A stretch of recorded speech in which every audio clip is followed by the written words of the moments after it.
Agora vocês conseguem me ouvir? Agora tá ok? Então, de novo, boa noite para vocês.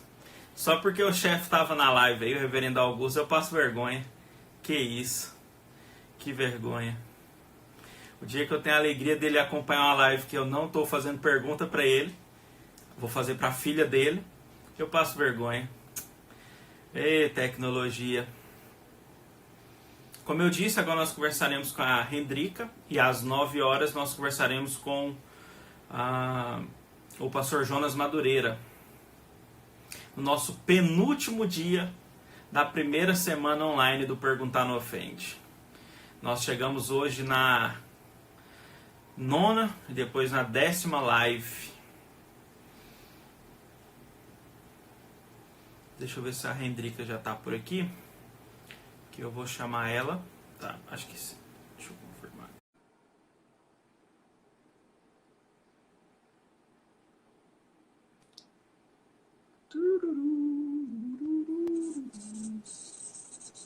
Olá. Agora, tudo bem? Tudo e você? Joia, como tá as coisas por aí? Tá uma loucura. Eu Mas estamos acompanho vivos. seus stories. Eu acompanho seus stories. É muito bom. É, vão ter um momento de descanso à noite. Ainda bem que meus filhos dormem cedo. Que bom. Que eu já vi criança pulando por criança no skate. Vi um monte de coisa já aí. Muito legal. O nível de energia aqui em casa é um absurdo. É um absurdo mesmo. Ó, dessa vez, ó, todo mundo acha que quando o Augusto comenta numa live, sou eu. Dessa vez não sou eu. Ele que tá comentando. Então, só para deixar claro aí. Para supervisionar. Ele tá supervisionando. Amanhã é ele que vai enfrentar boas e excelentes perguntas aqui. Opa!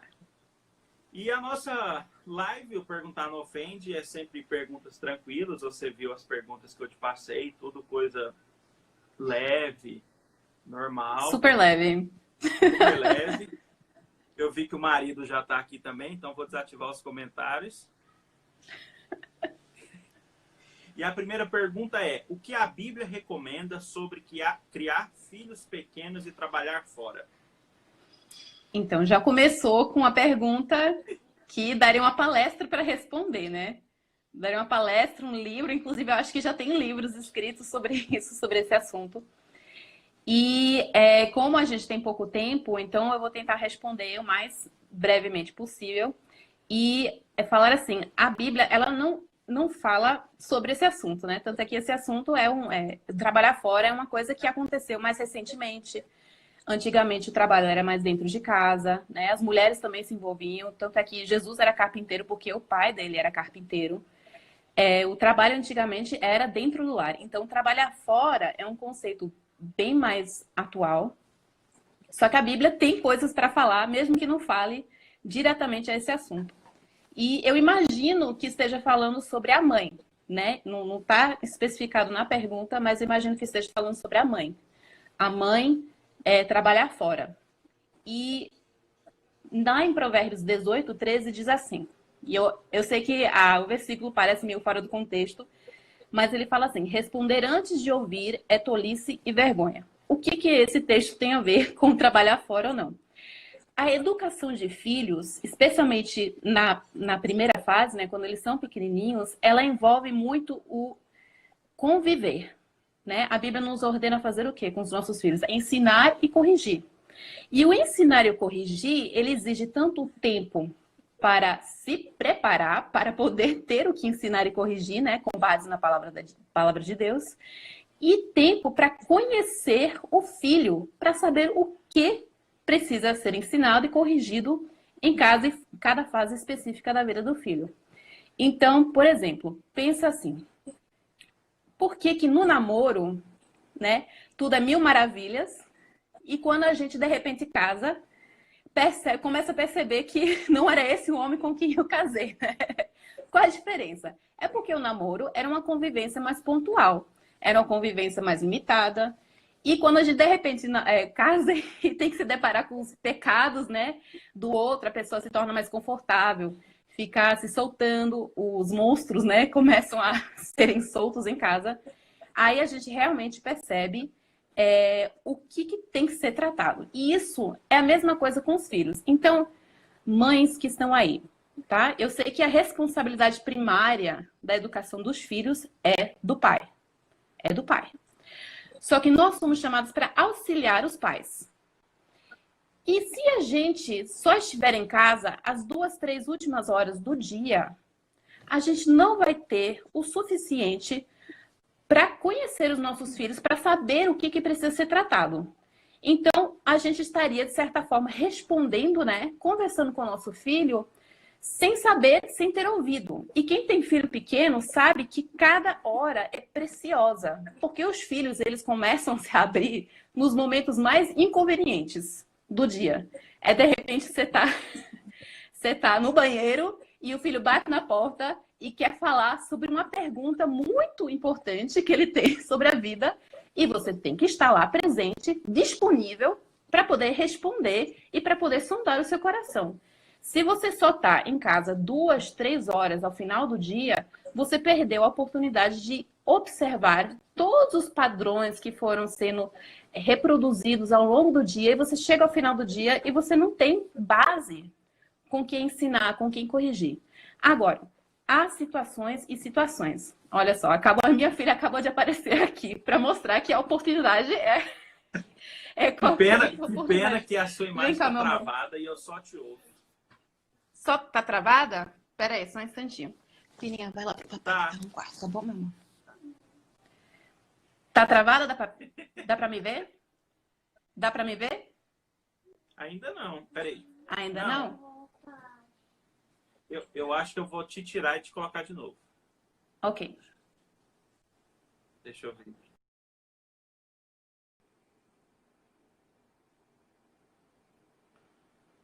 Pessoal, só para confirmar, vocês conseguem me ouvir? Eu, Uriel, vocês conseguem me ouvir? Consegue ouvir e ver? Comenta aí, que eu ativei os comentários. Consegue ver, Uriel? Uriel, vocês conseguem ver? Ouvir? Ok? Aí o Jóia, eu não sei se é que vocês estão vendo ou se vocês estão ouvindo. Tudo certo? Certo? Beleza? Ok. Vou chamar a Hendrika de novo. Espero que dê certo.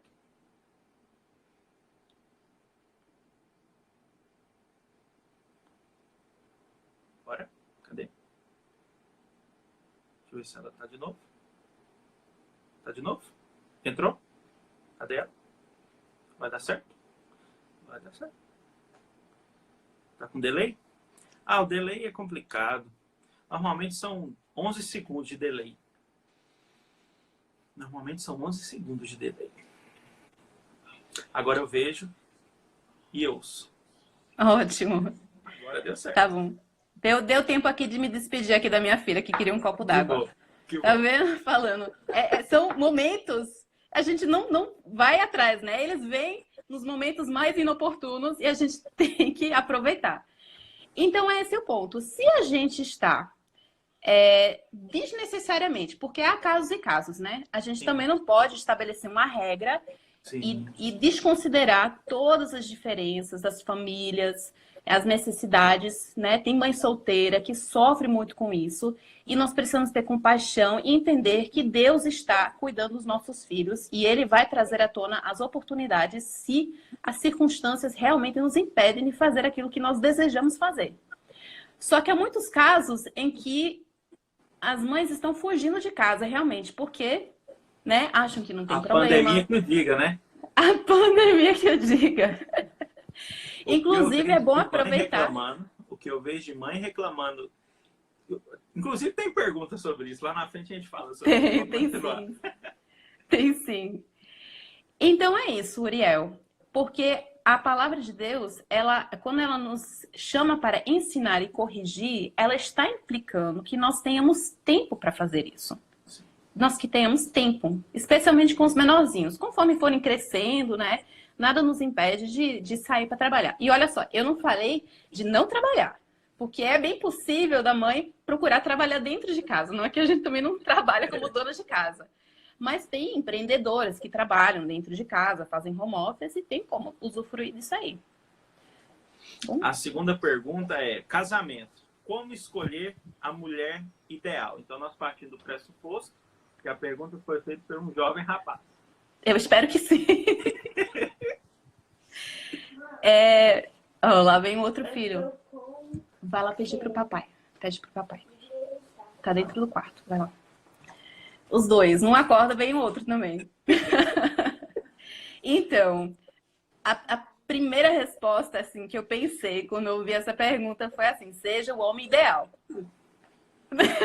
Tá procurando. E tem a piada também, que eu não sei nem se eu ouvi de falar, mas a mulher que sai procurando, né, gente para casar e de repente vai para a mãe e fala: mãe, eu encontrei o homem perfeito em tudo. Eu estou assim, feliz da vida, porque ele é isso, ele é aquilo, ele atingiu todos os requisitos da minha lista. Só tem um problema, mãe. E a mãe, o quê? O que foi? É que ele tá procurando a mulher perfeita também. Então, eu não sou. Então, o primeiro ponto aí seria importante descartar a lista. Qualquer lista prévia que você tenha. E... Oi, meu amor, o que falou aí? O seu avô tá assistindo. Fala, meu amor. Tchau, tchau. Aí eu já me perco aí, o raciocínio. Então, o primeiro passo a se fazer para escolher a mulher ideal, e outra coisa interessante é que ele usa a palavra escolher, né? Então dá a entender que ele tem muitas das quais poder escolher. Lista ideal e lista de escolha. Então, assim, esse aqui... Exatamente. Então, jogue fora essa lista, tá? E revise o seu conceito de ideal. Escolha a mulher que ama a Deus mais do que ela ama você. Tem que amar a Deus mais do que ama você. Tem que ser uma mulher que ama ser liderada, que quer ser liderada e protegida por um homem bíblico. E perceba que tudo isso já tem implicação para o homem, né? Porque ele não pode querer essas coisas sem ser essas coisas. E tem que ser uma mulher que não terá medo de te confrontar com relação aos teus pecados. Então, por isso, você tem que buscar ser um homem que também ama a Deus mais do que ama ela. Porque aí a sua opinião, o seu humor não vai ficar pendurado nos atos dela, não vai ficar condicionado a ela ser amável certo dia, porque com certeza vai ter dias que ela vai ser muito difícil de amar, sendo a mulher ideal ou não. E você tem que estar disposto a liderar e protegê-la, mesmo que ela não tem dias que ela não vai querer. E você tem que encorajar a sua esposa a amar a Deus mais do que ele e ouvir os conselhos dela. Então, para querer a mulher ideal, você tem que ser a mulher ideal, não. Você tem que ser o homem ideal. Ou pelo menos procurar trabalhar nisso. Lutar para ter esses princípios, né? Não é só querer que o outro lado tenha, se você não tem, não busca viver nenhum desses princípios. Então, as perguntas são sempre leves, tudo pergunta tranquila. Sem problema, não. A próxima, então, como enfrentar biblicamente a pressão de estar solteira em meio de amigos e parentes que sempre perguntam quando você vai namorar? Isso é difícil. Primeiro joga fora o namorado, tem que ser quando você vai casar. Que aí quando souber quando vai poder casar é que você vai pensar em namorar. Sobre isso, é realmente uma coisa bem difícil, porque e essas expectativas, elas continuam, né? No casamento, quando começa a namorar, quando vai casar, quando casa, quando é que vai ter o primeiro filho, o segundo filho, o terceiro, né? Quando é que os filhos vão começar a namorar, ir para a faculdade, enfim. As expectativas são inúmeras, nunca vão terminar. Sobre isso, especialmente para solteiras que lutam com isso, Mateus 11, 28 a 30. Lance sobre Cristo o fardo das expectativas dos outros e tome sobre si o fardo de Cristo e aprenda dele. E Cristo veio para fazer o quê? Servir, tá? Então, aproveite a sua fase de solteirice para prestar serviços aos outros que, quando você estiver casada e tendo que cuidar do marido, né? Gastar tempo cuidando do marido, gastar tempo cuidando dos filhos, você não vai ter esse tempo. As mães de quarentena agora que o digam. Eu vejo na internet, eu tô vendo a galera, nossa, eu tô lendo um monte, eu tô fazendo um monte de curso. Eu falei, essa pessoa não tem filho. Porque as mães que têm filho agora perderam um pouco de tempo que tinham antes. Agora, literalmente, estão confinados. Estão confinados. Então, Preste-se ao serviço. Veja só como isso vai ajudar você. Quando alguém começa a cobrar isso de você, especialmente se for uma pessoa mais velha, né? Uma senhora mais velha, de repente, né? Sempre tem a senhora mais velha perguntando quando a gente vai namorar. Converse com ela. Comece a se relacionar com ela. Uma mãe casada, com filhos pequenos, não tem a liberdade, o tempo, a energia que você tem para se aprofundar em muitos desses relacionamentos. Você tem. Aproveite. E sabe o que vai ser melhor? Porque você vai estar mostrando aos outros como a solteirice é boa. E aí, quando você finalmente casar, o pessoal vai falar, poxa, agora eu perdi, né? E ao invés de ficar cobrando... Exatamente, perdi a amiga. Não perdeu não, né? Vai ser uma amizade, mas assim, um pouquinho mais limitada. Exatamente. Então, faça com que as pessoas deem glória a Deus pela sua fase de solteira. Use sua fase solteira, que todo mundo já passou, para a glória de Deus. Porque aí quando passar essa fase solteira, ou se não, continue usando para a glória de Deus, quando acabar essa fase solteira, você não vai poder mais fazer o que você pode fazer hoje. E deixe de lado essas cobranças, deixe de lado. Aproveite, veja só, quem que está cobrando? Eu vou lá para essa pessoa que está cobrando e eu vou começar, né, a conversar, ver se essa pessoa precisa de alguma coisa, né, ajuda em casa, precisa de algum auxílio, né? Eu tô lá, tô presente. Então essa pessoa, ao invés de ficar cobrando, vai começar glorificando a Deus por causa do serviço que estou prestando a ela, por causa do nome de Cristo. Excelente. Como uma mulher cristã deve agir diante de uma relação conjugal abusiva? Essa é complicada. E delicada. E delicada. Se proteja e busque ajuda. Ela deve se proteger e buscar ajuda.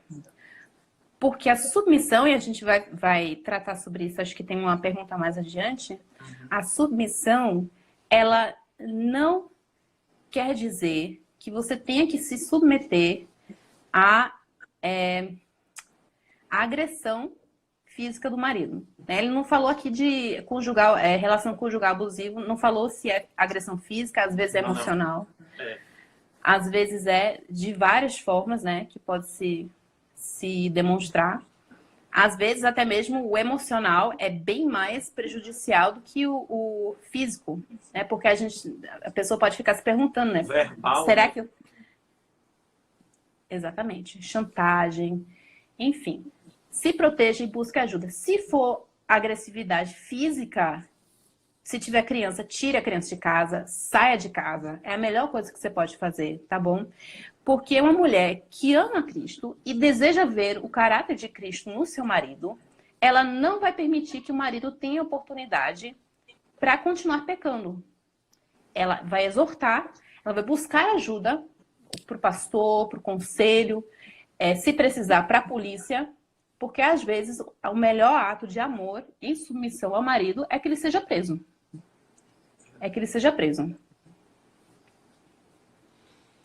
Uma pergunta que dá uma baixada, agora no nível de ser tão apreensiva as perguntas, mulheres podem lutar? Aí, entre parênteses, ela colocou práticas marciais. Essa é mais fácil, sim. Devem. Eu nunca aprendi, mas eu queria muito poder aprender. Em especial porque a gente, às vezes, tem medo de andar por aí, né? Não pode ficar portando arma, então é ótimo saber se defender. E cuidar dos filhos, né, que estão perto de você. De repente, tem que ser uma Débora para um Baraque que apareça por aí. Consiga se defender. Mas precisa ser. Exatamente. Uma mulher solteira pode sair da casa dos pais e morar sozinha? Esse é complexo. Por quê? Porque em muitas dessas perguntas a resposta é o depende, né? Depende muito. Depende do quê? Dos pressupostos, dos motivos, dos objetivos, sempre tem. Exatamente. Assim, por que você quer sair de casa? É para ter seu próprio espaço. Por que você quer ter seu próprio espaço? Para poder fazer o quê? Né? São perguntas que você vai ter que fazer a si mesma, ou a si mesmo, e sondar o seu coração para ver se realmente você está honrando os seus pais, ou se você simplesmente não quer que ninguém fique te cobrando no domingo para ir para a igreja. Ou não quer que ninguém fique te regulando o horário que você volta da balada, né? Os amigos que você leva para casa, enfim. Muitas vezes, essa ideia de sair de casa realmente é para poder começar a estabelecer suas próprias regras, para poder se desvincular dos pais. Mas há exceções, é claro. Há casos nos quais o ambiente familiar em casa é impossível de lidar sem ser nocivo para a sua própria saúde espiritual. Os pais podem ter um relacionamento abusivo, né? Eles podem estar lançando palavras agressivas aos filhos, pode ser uma situação muito delicada. E se você estiver financeiramente independente e realmente puder se virar fora de casa, então pode ser que realmente seja uma boa ideia. Mas se estiver tudo bem, né? Se estiver um ambiente favorável, você está lá, você está prestando auxílio aos seus pais, podendo honrá-los nos serviços de casa, eles que te criaram, que te deram comida e tudo mais. Se você puder fazer isso durante sua solteirice, isso é uma coisa muito boa. Há exceções, é claro, viajando para fora, para estudar fora, né? Trabalhando em outro local, aí realmente tudo vai depender muito. Cada caso é realmente um caso nessa situação.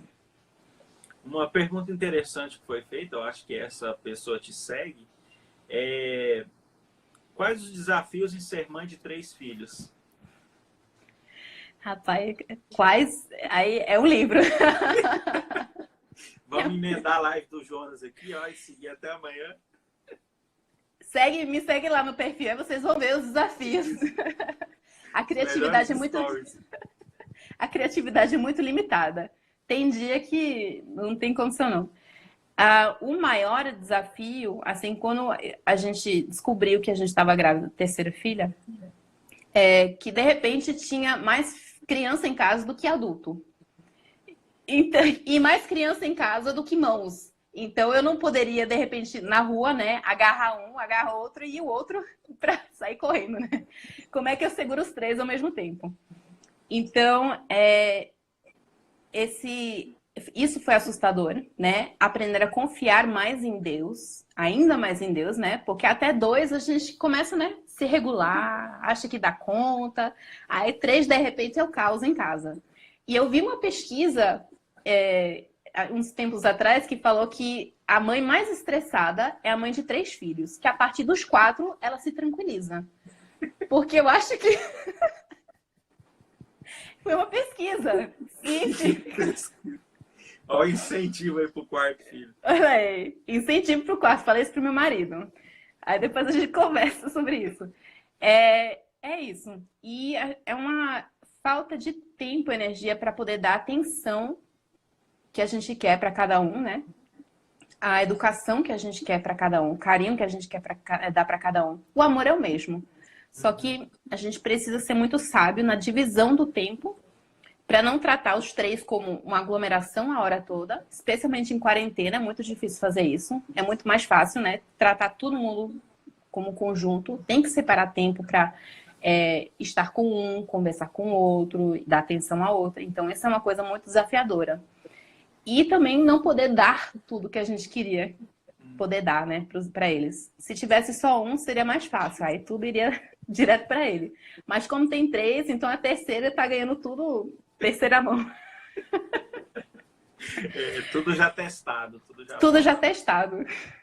E principalmente porque são fases diferentes, né? Mesmo que tenha sido seguido, vamos dizer, Sim, mas sempre são fases diferentes para o pai e a mãe conseguir conciliar de educar, de corrigir, sempre são meios diferentes de ensino, né?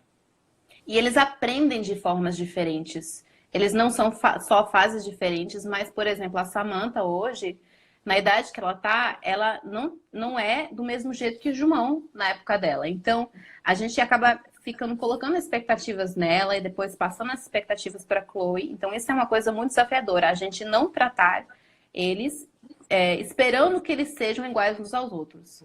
Verdade. A mulher deve ser submissa ao marido até quando ele pratica alguma injustiça? Essa aí, então, é o que a gente falou um pouquinho antes, né? Essa pergunta, ela na verdade, ela deveria ser uma pergunta diferente. Porque a mulher deve ser submissa. A Bíblia ordena isso. Então não tem um quando ou não ser submissa. A mulher deve ser submissa ao seu marido. Não tem um parênteses aí. Só que a pergunta, na verdade, deveria ser como é que a mulher submissa deve reagir à injustiça do marido. Porque a submissão, ela não significa, né, baixar a cabeça e ser pisada pelo marido. Essa não é a definição da submissão. Né? Como? Nem ser conivente. Nem ser conivente, exatamente. Então, se a gente vê... Oi, meu amor, vai lá pro papai. Eu tirou o travesseiro de lá. Entendi, vai lá conversar com teu pai. Agora os filhos são do pai, não são da mãe. Bom. Então, a submissão, a gente tem que entender a submissão, e o John Piper, quando ele descreve a feminilidade bíblica, ele faz uma descrição maravilhosa, que é uma descrição de uma mulher submissa ao marido, né? Ele faz uma descrição da feminilidade em geral, e no casamento, essa descrição realmente está falando sobre a submissão. Ela é um desejo e uma disposição para ser liderada por um homem piedoso que ama a Deus, né, que tem o caráter de Cristo, e ser protegida por ele e ser provida, né, por ele. É uma disposição da parte dela e um desejo da parte dela. Então, se ela vê no seu marido que ela ama uma injustiça, ela não a submissão da parte dela deve levá-la a confrontá-lo, a exortá-lo em amor e respeito, né? Lembrando que ele é autoridade sobre você. Mas a submissão, nesse caso, não é simplesmente baixar a cabeça e deixar passar. Às vezes Às vezes o que a gente entende por injustiça é uma besteira, né? Assim, dizer que, não, hoje não vou lavar a louça porque eu tô cansada demais. Isso não é injustiça, tá? Tá bom? Deixa claro, não é? Deixar claro. Tá? As tarefas domiciliares, se não me engano, acho que o Reverendo Weber falou um pouquinho sobre isso. Foi na terça? Foi na segunda-feira? Foi na terça-feira? Na quarta. Na quarta? Olha, os dias estão passando, não tô nem percebendo. Ele falou um pouquinho sobre isso, que não tem, né, essa divisão dentro do lar, né? O homem faz isso, a mulher faz aquilo. Então tem que estabelecer isso bem para entender o que é injustiça. E se de fato for injustiça, se for um pecado contra Deus, se for uma falta de caráter piedoso, se for uma expressão pecaminosa contra a mulher, contra qualquer pessoa, então a nossa obrigação como auxiliar, como esposa, é confrontar. Mas não é confrontar descaradamente, com palavras duras, palavras humilhantes, né? Xingando, lembrando tudo que ele já fez no passado, né? Esfregando na cara, você já nunca faz isso e tal, e eu não aguento mais, eu vou sair de casa, nessas chantagens emocionais que às vezes rola, né? Isso não é submissão. Uma exortação em amor e respeito é uma exortação que vem a partir do desejo de vê-lo transformado, usando a palavra branda, palavras doces, aceitando a nossa própria parte, né? Aceitando o nosso próprio pecado em tudo isso, dizendo, ó, eu entendo, eu sei que eu também peco, eu sei que também eu tenho minha parte nisso, mas eu estou vendo isso em você, e isso não é bom para você. Você está desrespeitando ao Senhor, você está ofendendo ao nosso Senhor, e você precisa mudar isso. Então, é assim que a submissão reage à injustiça. Não deixe de ser submissa. É como você falou na algumas perguntas anteriores e agora. Não é que tem assim, você é submissa até que. É que você tem que usar a sua submissão, caso ela fala o marido praticando ao marido até quando ele pratica alguma injustiça, você tem que usar a sua submissão para de alguma forma fazer ele entender que aquilo é uma prática de injustiça ou de pecado. Não é que porque ele é injusto, então agora minha submissão cai por terra, eu sou independente, eu faço o que eu quero. Exatamente. O pessoal sempre tenta achar essa linha de não, acabou meu limite de submissão, agora... Exatamente. Tanto é que, se fôssemos andar nessa linha, o nosso marido não teria obrigação nenhuma de nos amar. Porque assim, eu nunca conheci um marido justo, 100% justo. Eu também nunca conheci uma esposa 100% amável. Então, se for seguir essa linha, você não tem direito de pedir que seu marido te ame. Verdade. Não tem direito. Boa finalização. Boa finalização. Como ser uma esposa sábia em meio a um casamento recheado de brigas desnecessárias? Bom, primeiro, todo casamento tem briga. Todo casamento que as pessoas estão se falando, né? Que tenha dois pecadores, eu acho que essa é a situação de todo mundo. E que eles estão convivendo no mesmo ambiente, eu acho que a gente já percebeu que as brigas são quase inevitáveis. A diferença é como é que nós vamos lidar com isso. Primeiro, controle sua língua. Controle sua língua. E essa é uma coisa que pode mudar o seu casamento por completo. Controlar sua língua. Em Tiago, ele descreve a língua como sendo um leme de um navio, que pode conduzir a família inteira, né, para a morte ou para a vida. Então, você, que é uma mulher que deseja ser sábia, construa sua casa, edifique sua casa com palavras controladas. Eu sei que na hora da fúria, né, a gente acha que a gente está certa, a gente quer desabafar, a gente acha que tem que falar logo, tem que ser autêntica, não tem nada disso. Controle sua língua, morda a língua se for necessário. Se você não tiver nada bom para falar, cale a boca. E aí depois, eu tenho que falar isso para mim mesma, viu? Porque eu sou uma pessoa um pouquinho explosiva em casa. Então, já muitas vezes eu me peguei assim, literalmente mordendo minha língua. Quase arrancando sangue para não soltar os cachorros. E diz assim, ó, Provérbios 17:28 fala que até o tolo se passa por sábio quando tá calado. Então, ó, já começa por aí, fica calado. Ficou claro, né? Ficou claro. Ficou claro. Quando for falar, escolha bem as suas palavras. Escolha muito bem. Provérbios 15:1. A resposta branda desvia o furor, mas a palavra dura suscita a ira. Se o marido, assim, quando um não quer, dois não brigam. É a expressão. Se o marido começa, né? Ou se você começar e percebe que tá errado. O marido continua, aí você usa palavras meigas. Né? Tá bom, meu amor. Não tenta ser irônica, porque muitas vezes se passa por sarcasmo. Não tenta ser sarcástica, porque muitas vezes dá a entender que, né, a gente tá... tudo bem, amor. Debochando, tá? Evite isso. Evite isso. Seja genuinamente mansa nessas horas. Porque isso pode significar a diferença entre uma briga bem resolvida ou uma briga que vai fazer você dormir aos prantos. Então, palavras sábias. E, especialmente, se for realmente o que a pergunta fala, um casamento recheado de brigas desnecessárias, né? Que a gente comentou agora sobre brigas que tem em todo casamento. Se esse casamento estiver recheado de brigas desnecessárias, então tem um problema bem maior aí, que precisa ser resolvido, que precisa ser tratado. Tem problema de ira, tem problema de amargura, tá?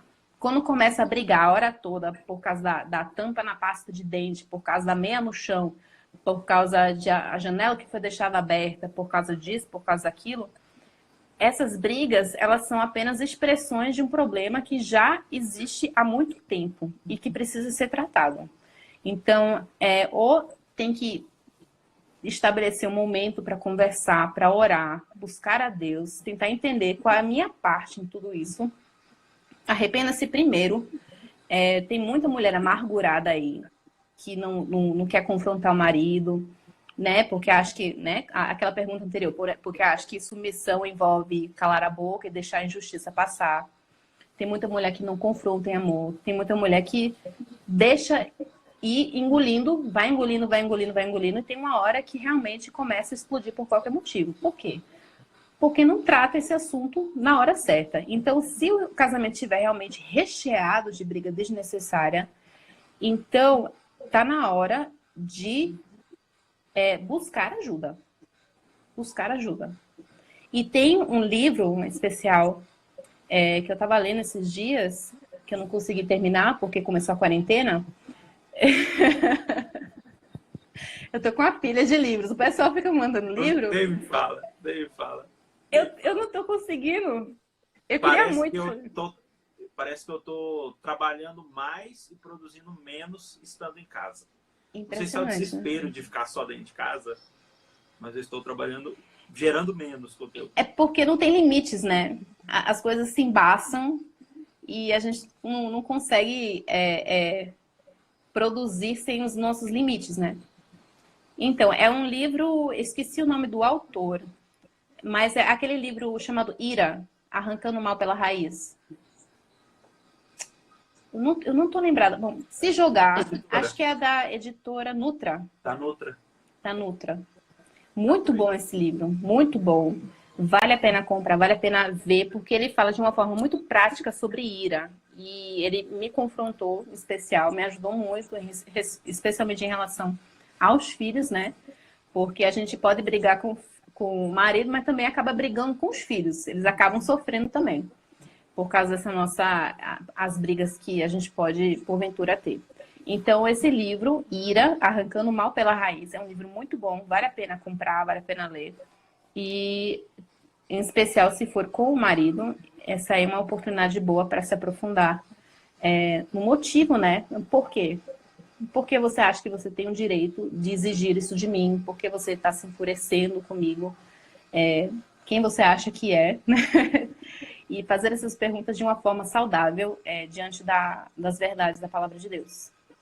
Ei, como você acabaram de me mandar aqui por WhatsApp. O nome do autor é Dr. Robert D. Jones. Excelente, ó. Aqui o suporte é online. Olha só, apareceu aqui rapidinho. Mas o que eu estava falando é que, como você bem disse, o casamento é recheado, procurar ajuda. Não espere transbordar o recheio do seu casamento de briga para você procurar um pastor ou um aconselhamento espiritual de alguém mais maduro na fé. Se você vê que seu casamento precisa de ajuda, conversou com seu marido ou com a sua esposa, procure alguém antes que o copo se enche e transborde, né? Exatamente. Não deixe chegar lá. Não deixe chegar lá. Porque uma vez que entra nisso aí, são caminhos trilhados que são tão habituais, tão familiares, que você começa a caminhar por aí e nem percebe. E não sabe onde é que entrou, por onde entrou e até onde tem que voltar. Então, são hábitos que a gente vai alimentando no nosso coração, né? São coisas que a gente deixa de fazer e costumes que vamos adquirindo, costumes pecaminosos, e vamos deixando para depois a gente não sabe nem como desfazer tudo aquilo. Então, não deixe chegar a esse ponto. E a pergunta mais recebida na sua lista de perguntas foi: em tempo de quarentena, como não... Vou falar as palavras das pessoas, que foi mais de uma usando esse termo. Como não enlouquecer com os filhos e marido em casa 24 horas por dia? Gente, quem descobriu o segredo, me diga. Manda lá no inbox. Manda lá por inbox. Olha só. Eu vou dizer o seguinte. Eu sou uma pessoa que gosta muito de estabelecer rotinas e estabelecer regras e meia hora depois desfazer tudo e chutar o pau da barraca. Falar, né? Que vá ao vento isso aqui, porque não adianta, não presta, meus filhos não se submetem às minhas decisões. Mas é uma coisa muito importante, mesmo que seja uma coisa muito simples, uma rotina. Tenha uma rotina, que não tem coisa pior do que você acordar de manhã e não saber o que vai fazer o resto do dia. Não tem a mínima ideia. Aí você enlouquece. Aí enlouquece. Então, no dia anterior, na noite anterior, olha como é bom as crianças dormirem cedo. Porque quando forem dormir, você bota elas para dormir 7h30. 7h30 os meus foram dormir. Eles acordaram agora, porque ouviram a mãe falando bem alto aqui. Mas 7h30 os meus vão dormir, aí eu faço o quê? Aí eu dou uma dancinha, faço uma dancinha de alegria e eu vou resolver as minhas coisas. Vou arrumar na casa, vou preparar as coisas para o dia seguinte, vou pensar, né, o que eu vou fazer, como é que eu vou fazer, já separo as coisas. Às vezes eu não consigo. Às vezes eu boto eles para dormir, eu me largo no sofá e eu ligo a TV para mofar lá no sofá um pouquinho, que ninguém aguenta. Parecer um pouco, né? Parecer. Só que o que eu tenho percebido é que os dias que eu tenho estruturado melhor o dia seguinte são os dias nos quais o dia passa mais tranquilo possível. Os dias que eu não me estresso, né? E uma pessoa boa para seguir, que ela é boa de rotina. Essa aí, Ivonete Porto. Então, se quiserem segui-la, essa é uma pessoa que tem muita capacidade de se organizar. Ela tem umas dicas de estrutura do dia, enfim. É uma pessoa abençoada e muito amiga minha. E eu aprendi muito com ela ao longo dessa quarentena. Então, uma rotina simples, tá? Não precisa ser uma rotina. Eu tentei fazer uma rotina 8 horas da manhã, 9 horas da manhã, não tem como, tá? Não tem como 15 cronometrar. minutos tem uma coisa para fazer. Não é sala de aula, não tem como fazer isso aqui. São 3 crianças de 6, 4 e 2 anos. Não tem condição. Então, monte a rotina e tenta estabelecer limites. TV, eu tenho certeza que tá todo mundo usando TV, tá? Não precisa enlouquecer e achar que não vai morrer se ligar a TV. Liga a TV, pelo amor de Deus. A gente tá de quarentena, tá numa calamidade global. Ninguém vai morrer se você usar um pouquinho de TV para você não enlouquecer por 5 minutos. E essa rotina, ela vai ajudar seus filhos a se sentirem mais seguros também. Porque eles vão saber o que fazer. Eles vão saber o que esperar. Eles já meio que, né, antecipam as coisas, podem te ajudar. Né? Já sabem, agora é hora de arrumar as coisas. Então, eles não brigam tanto para arrumar as coisas. Então, é uma coisa que você vai trabalhando com eles. E outra coisa muito importante, para não enlouquecer. Caminhe, dê uma caminhada lá fora. Inclusive, dê uma caminhada. Mantendo 1,5 metro de distância das pessoas. Isso. Inclusive, foi recomendação do ministro de Saúde, Mandetta, que deu uma entrevista agora há pouco. Dê uma caminhada, pelo amor de Deus, para não enlouquecer. E, em especial, separe um tempo pessoal seu com Deus. Mesmo que você tenha que acordar um pouquinho mais cedo, mesmo que tenha que ser durante a hora do cochilo, a hora deles dormirem à noite, nem que seja 10 minutos, mas tenha esse tempo só teu e com Deus, sem o marido por perto, né? Passa lá na varanda se precisar. Tem mãe que só consegue fazer trancada no banheiro, né? Faça como der, mas tem esse tempo só teu. Tem mãe também que faz assim, bota o fone de ouvido e vai ouvindo a palavra de Deus enquanto lava a louça, né? Enquanto lava a louça, as crianças não incomodam. É porque a mãe tá trabalhando ou fazendo um almoço. Ninguém quer incomodar a pessoa que tá fazendo uma comida, né? Mas separe um tempo para Deus. E também separe um tempo para falar individualmente com as pessoas. Porque quando tem muita gente dentro de casa, você perde essa sensação um pouquinho de individualidade, né? Parece que todo mundo agora tá na hora de almoçar, agora tá na hora disso. Vai todo mundo meio que uma manada. Só em conjunto, né? Só em conjunto. Então, tenta separar um tempinho pro seu marido. Tenta separar um tempinho pro mais velho, para do meio, para mais nova. Deixa os outros de lado, só por um tempinho. Eles vão apreciar isso muito, porque eles estão carentes de atenção. Eles estão acostumados a ter muita gente ao redor deles, especialmente se eles forem para a escola. Então, eles estão acostumados a ter essa atenção. Então, de repente, eles só têm você e o pai deles. Se é que o pai está perto. E aí? Estão sem atenção nenhuma. Então, isso muitas vezes gera um estresse da parte deles, que acaba te afetando também. Então, tenta separar um tempinho para cada filho, nem que seja para abraçar, né, conversar um pouquinho, ler um livrinho com ele, fazer uma comidinha com ela, enfim. Separe um tempo para cada pessoa, porque você também vai se sentir um pouco mais aliviada em perceber que tem gente dentro de casa que não é uma massa aglomerada. Quais dicas você poderia dar para pais que querem fazer culto doméstico com os filhos, ou mesmo ocupar o tempo deles com atividades que tragam algum conhecimento e não seja apenas um passatempo? Bom, eu vou começar pelo culto doméstico. Umas dicas práticas, tá? Se você não está acostumado a fazer culto doméstico, então a primeira coisa a fazer é decidir quando é que você vai fazer. A hora. E uma coisa muito legal é que Deus já meio que estabeleceu uns horários naturais para a gente ao longo do dia. Quais são? Os horários das refeições, né? Ninguém esquece de comer. Ninguém esquece de comer. Café da manhã, o almoço, o jantar, tá tudo lá. Então, aproveite esse tempo. Aproveite esse tempo. Em casa, o que eu tenho tentado fazer, nem sempre eu consigo, depende do dia. Tem dias que eu tô enlouquecida mesmo, como a pergunta anterior. Mas tem dias que, assim, quando as coisas estão tranquilas, eu já tenho para o café da manhã separadinho, um material devocional. Então, as crianças estão comendo e aí a gente faz a devocional com eles. E o bom de fazer na hora de comer é que tá todo mundo com a boca cheia. Então, só ouvindo.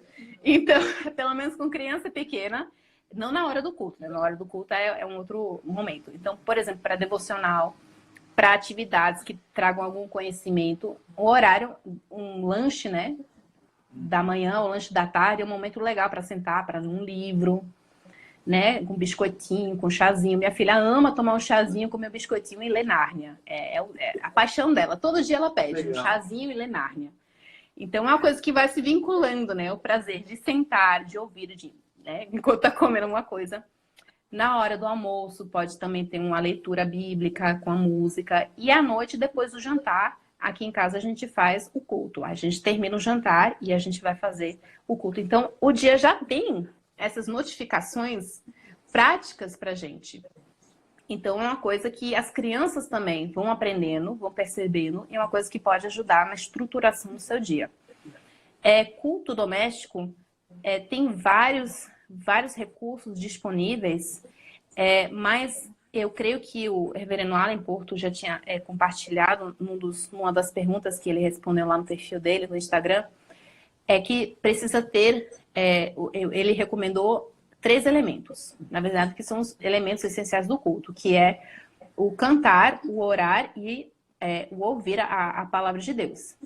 Então, cante com seu filho, cante com a família, não tenha vergonha, escolha uma música que seja cristocêntrica, que seja fácil das pessoas cantarem. O Guilherme falou isso ontem aqui, do Sola.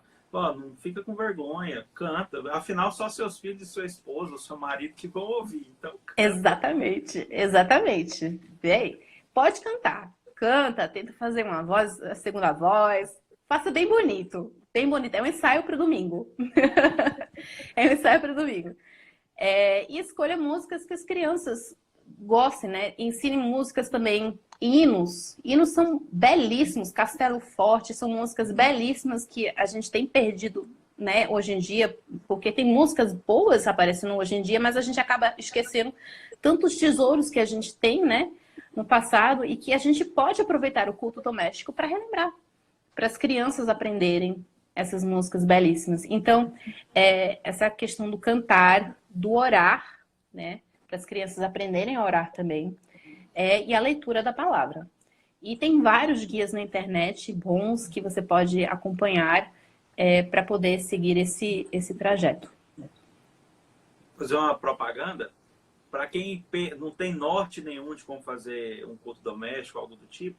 Todos os dias eu tenho disponibilizado lá no perfil da Cultura Cristã um roteiro de culto doméstico, e todos os sábados nós estamos disponibilizando um roteiro para atividades diárias com juvenis e com crianças menores. Então, se você não tem noção nenhuma de como você pode fazer, e você está assistindo agora ou vai assistir outro dia, vai lá no @editora Cultura Cristã, e você vai ter um material básico, mas que vai te ajudar a você fazer todos os dias um roteiro, ou tentar fazer uma devocional com seus filhos enquanto eles comem e estão calados. Excelente. E, infelizmente, nós chegamos na última pergunta. Já? Já. Tá vendo como as horas passam? Rapaz. E a última pergunta é para fechar com chave de ouro. Quais conselhos você daria para uma mulher fofoqueira, mas que quer parar de falar das outras pessoas? Rapaz. É uma situação complexa, né? Ela admite ser fofoqueira e quer parar de falar mal das outras pessoas. A gente tem que resistir à tentação de simplesmente falar, então pare. Então pare. Porque não é fácil assim. A gente sabe que são hábitos, né, que a gente vai formando ao longo do tempo. São prazeres que nos recompensam, né, quando a gente fala de outra pessoa, a gente recebe uma certa recompensa, senão a gente não estaria fazendo isso repetidamente, a gente não viraria uma fofoqueira. Então, isso gera uma certa atenção à nossa pessoa, que nós acreditamos ser algo importante para nós, que nos gera um certo prazer. Então, a primeira coisa é você entender, essa pessoa entender quais são as raízes daquilo que está levando ela a falar mal da outra pessoa. Qual é a raiz? E para assim, levar isso bem a sério, tem que chamar o pecado pelo nome, né? A fofoca é mentira. É o falso testemunho, né? Que é condenado lá em Êxodo, nos 10 mandamentos. E também está listado entre as 6, 7 coisas que o Senhor odeia, né? Lá em Provérbios, vou ler aqui, que é bem pesado, viu? Essas 6 coisas o Senhor odeia, e a 7ª sua alma abomina: olhos altivos, língua mentirosa, mãos que derramam sangue inocente, coração que maquina pensamentos perversos, pés que se apressam a correr para o mal, a testemunha falsa que profere mentiras, e o que semeia contendas entre os irmãos. Então é possível que essa uma pessoa esteja batendo todos esses itens aí. E se for esse o caso, saiba que é um pecado sério, não é apenas um pecadinho que incomoda um pouquinho a Deus, ofende um pouquinho, é um pecado que diz aqui que faz a sua alma abominar. É abominável a Deus. Abominável. A sua alma inteira, ele por inteiro detesta isso. Então, o primeiro passo a fazer, né, antes mesmo de procurar a raiz, é se arrepender. E parece que essa pessoa realmente está fazendo isso, porque ela quer parar de falar mal das outras pessoas. Então, se esse for o caso, então realmente arrependa-se, peça perdão a Deus, peça ajuda a Ele, porque só com Ele, com a ajuda dele, você vai conseguir vencer esse pecado, esse hábito.